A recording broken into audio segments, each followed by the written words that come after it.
అసలు వ్యతిరేకించాం. మీ ఆర్డర్ని ఓబే చేయడానికి రెడీ, కానీ మేము పనిచేసే క్రమంలో మమ్మల్ని ఎందుకు సార్ ఇబ్బంది పెడతాం? ఒక్కొక్కరికి షోకాజ్ నోటీస్ ఇచ్చారు, అయినా మా ఏదైనా మేము దాన్ని రాసి ఇచ్చాము. వన్ డే శాలరీ కట్ అంటే అది ఎక్కడ వదిలిపోతాం సార్, న్యూసెన్స్ గా క్రియేట్ అవుతాను సార్. బయట చాలా ఫ్యామిలీస్ ఉన్నాయి సార్,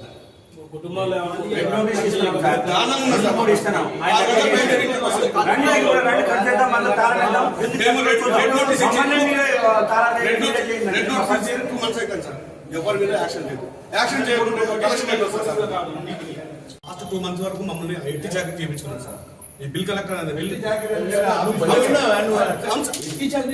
మా పని మేము చేసుకుంటే వస్తాం సార్. నా పేరు వస్తాం సార్.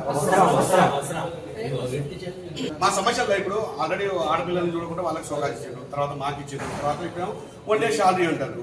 మేము కలెక్షన్ చేస్తూనే ఉన్నాం. ప్రతిరోజు 6 గంటలు 7 గంటలకు పోతున్నాం సార్. సాయంత్రం 7:30 వరకు మేము ఫీల్డ్ మీద ఉంటాను. నాకు కూడా ఇచ్చింది షోకాజ్. నేనేం చెప్పాలా? నేను పని చేస్తే ఇచ్చింది. నేనేం చెప్పాలి?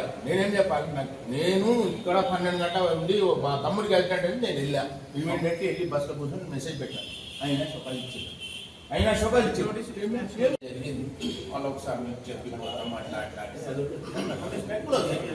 మనం క్లోజ్ చేసేయడానికి ప్రయత్నం చేయాలి, కానీ దీనికి ఇంకా పెద్దగా లాగించి చేసే అవసరం లేదు. ఇప్పుడు విషయం ఏముందా? ఇప్పుడు గవర్నమెంట్ ఫ్లాగ్షిప్ ప్రోగ్రామ్ లో ఎన్ని పనులు చేయలేమో, ఎన్ని పనులు నడుస్తుంది. ఏం వచ్చినా ఎంత వచ్చినా నడుస్తుంది. నేను వీళ్ళకి ఇబ్బంది కాదు, వీళ్ళకి ఇబ్బంది కావద్దని 70 మంది సెటిల్ చేసేది.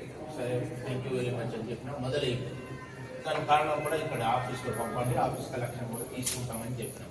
సో ఇక్కడ తక్కువ కలెక్షన్కి సార్ మీరు ఎంతగానో సీరియస్ తీసుకునే అవసరం లేదు. నేను మీరు ఓ మాట నాకు చెప్తే సార్తో మాట్లాడాడు. నేను అసలు మెసేజ్ కూడా చూడలేదు. సీను లేదు, ఆ ఉద్దేశం అసలే లేదు.